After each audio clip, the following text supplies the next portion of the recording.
Willie Mays once said, "For all its gentility, its almost leisurely pace, baseball is violence under wraps." Baseball is not considered a contact sport, but it is a repetitive one that can take a toll on your body and your mind. Many players carry those wounds into retirement. One such player is former All-Star pitcher David Wells. Wells invited us to his San Diego home to discuss baseball, injuries, and how this product, extracted from this plant, helped cure him from the demons of the diamond. 21 seasons, 3,564 innings pitched, 687 games, 249 wins, 2 World Series championships. When you think back on your prolific career, what's the first thing that comes to your mind? How the hell did I get here? I was plagued with injuries early on. Tommy John in 84, 5, 86, rotator cuff, labrum, and just going through all those rehabilitations to get better, to get to the ultimate goal, to the big leagues. And there was times where I wanted to quit because it was so grueling going through these rehab assignments with all these physical therapists. And but once you got that opportunity and you saw what it was like, the money was good, all you had to do was just maintain and be productive. And that's what it did, and it led me on to a 21-year journey. How many surgeries do you think you sustained over the course of your career? Point to them on your body. I had Tommy John, which is covered up now with a zipper with the key. So I did that before I even made the big leagues. That was, a couple years after high school in the minor leagues. I had Tommy John. So a year later, actually 2 years later, I compensated for my elbow, for my shoulder. So in 1986, after the season, I had rotator and labrum. So that happened before the big leagues. And through the course of my career, I've had 2 back surgeries. I've had 2 knee surgeries. And then I had elbow in 94. I just had some loose chips taken out of the back of my elbow, just from pitching. I mean, pitching is an unnatural motion. As you would expect, all those innings, all those surgeries led to a lot of pain. And just like so many Americans, Wells was introduced to painkillers. Can you tell me the first time you thought about, heard about, or inclined to even inquire about painkillers? Early in my career, they would give you some ibuprofen or something like that. Here, go get them, kid. As you go through these seasons and as you graduate more and more understanding, then you have your first surgery.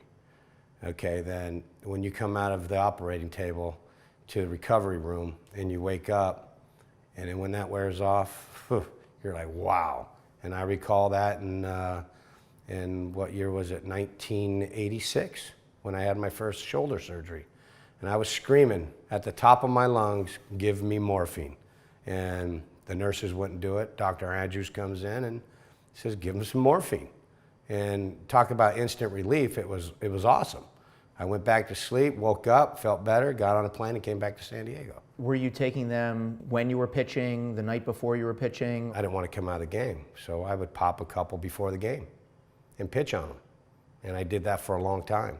I would take 1 or 2, depending, the severity of the pain, and, I would pitch on them because it took the pain away and I was able to get through.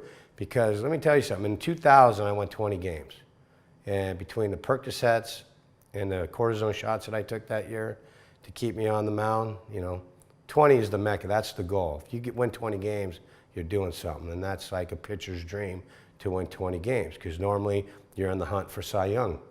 And that's basically what I did. So I started doing that, and because it just became a part of my life, taking these painkillers. So when you were taking the Percocets, how was the feeling, the sensation when you were on that drug? I felt pretty damn good.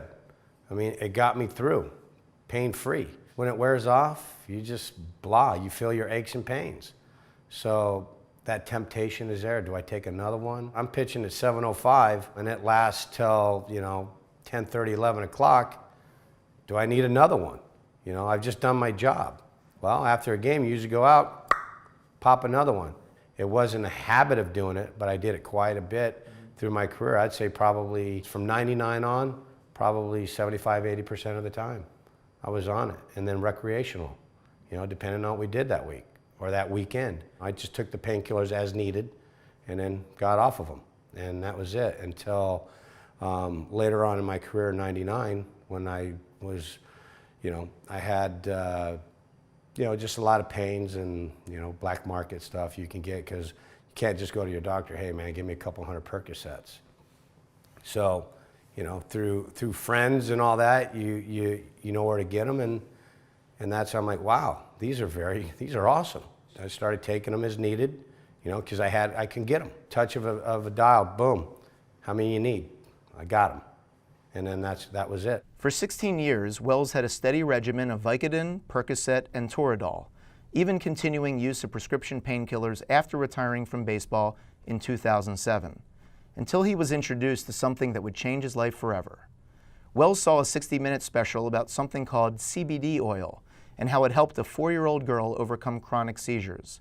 His eyes were opened.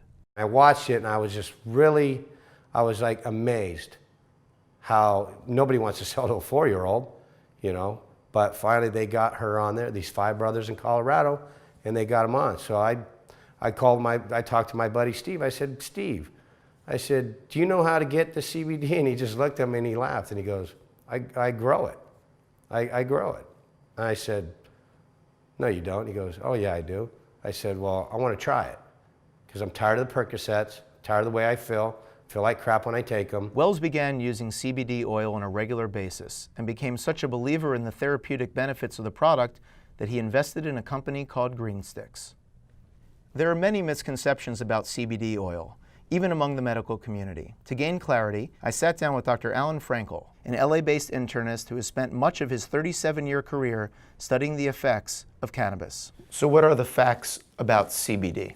One, that it's probably over 100,000 years old, as well as THC. This was, for sure, a medicinal plant. It doesn't have it's not like an opium plant or a coca plant where people get tremendous psychoactivity. The natural cannabis plant, as it came before the 50s, and now we're breeding all those strains back, which is a huge part of my work, which I love, people don't get high. They feel good. That helps with pain. It helps protect the brain, the heart. It was one of the most protective plants on the planet. A lot of athletes get injured, have surgeries all the time. It's a part of the game. What are your thoughts on the traditionally prescribed medicine that these guys get, the opioids versus the cannabis that they're not allowed to take, and what the benefits would be for an athlete? First of all, I'm not saying that opiates are always bad and never indicated. In acute situations, for pain relief, they're effective. The problem is the chronic use. So chronic pain or preventing pain or dealing with preventing inflammation is more rational. I would argue for CBD on a regular basis, frankly, for everybody in this room, everybody in this building. If you're a professional sports person and you're injured, it's your family, it's money, it's your career, it's everything. And once you start down the narcotic path, it is never a healthy path, because if you get tolerance with narcotics. You do not get tolerance with CBD. According to Dr. Frankel, CBD oil can be beneficial in many ways, including treating certain cancers, seizures, anxiety and mood disorders, lowering blood glucose in diabetics, and pain relief. So doctor, forgive me if I sound a little crass here, but it sounds like the miracle medicine. It sounds perfect. What's the negative side? Where's the abuse that can happen with something like this? I think the biggest issues with abuse that people talk about all the time are the high schoolers.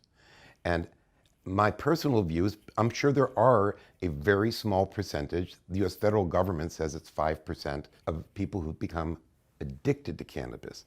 I don't know how many of those people truly become addicted as far as physical addiction, because that's difficult with cannabis. But if you're not motivated and you're not sure what you want to do and you want to hang around, cannabis makes it really easy to do it. But every morning you wake up, you're totally sober. You're not going through withdrawal. Tell us about the sensation you had when you took the CBD for the first time. It was amazing. I said, am I going to get high? Because I'm a coach. I coach high school baseball. So I don't want to go to the park high as a kite. I said, I need something, because I'm on my feet all day, or at least for 4 or 5 hours during practice. He goes, try this. 20 minutes later after I did it, he goes, you high? And I'm like, no, I'm the same. I said, wow. He goes, well, take the other, when you go home, take the other part of it and see how you feel then. I took it. I had the best night's sleep I've had in years.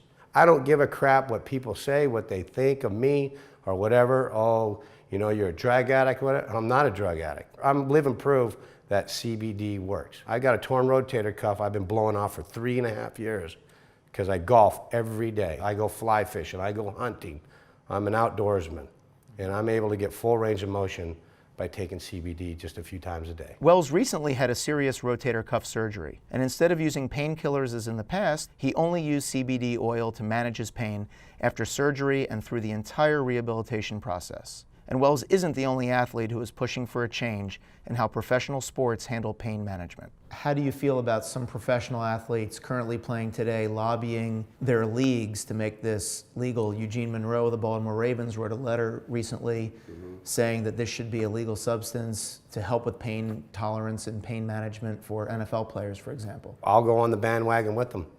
Because I'm a retired athlete. I wish I knew about it back when I played, because I would have been all over it. And I would have took those risks if they tested me and, hey, you got marijuana in your system. And I'll bring it to them. This is what it is. Dissect it. Go take it into a lab and see what it's about. Our government is not giving in. Other countries are. They're testing it. They're doing all this kind of stuff. You know, our government's not doing anything about it because you know why? Because they're making almost $1 billion a year on pharmaceutical pills. What do you think sports leagues should do with respect to cannabis? I think the first thing they should do is stop testing for it. I think we have way bigger problems than cannabis. Number two, I would seriously consider putting these athletes, particularly the ones that have potential head traumas, on CBD. You don't have to use very much to protect the brain against hits. I think sports and cannabis has a very wonderful future. And safety. I mean, we can't knock our brains around and not try something. So CBD, as it's been patented for neuroprotection, and we know it helps healing concussions and so many other disorders, why in the world would we not give CBD to our professional athletes? A lot of people say if you want to avoid heart disease and heart attacks, take aspirin daily. Is this something that people should be taking on a regular basis? The short answer is absolutely yes. Currently, if you're a soldier in Israel and you have a head injury in the battlefield, you get CBD on the battlefield. If you have a heart attack and you go into an emergency room in Jerusalem, you get CBD on the way up to the floor. If you have a stroke, you get CBD up on the way to the floor. What has that shown? It's a 50% reduction in either brain or heart damage. I believe 10 years from now, coaches and managers will be handing out CBD capsules to their players. Do you think that the major sports leagues in this country are going to change their drug policy to allow CBD? I say no, but I hope they research this and understand the value that it can be instead of, quick fixes, which are there. They need to open their eyes, like I said, and understand what this can do. I mean, I would rather see a guy take the CBD or take medical marijuana than see a guy taking a painkiller. Why not do something natural? Try something different. I'm living proof right now that CBD has made a major change in I'm 53 years old. I just turned 53. And I don't want to take those things. Like I said, I'm 3.5 years painkiller free. That's pretty good.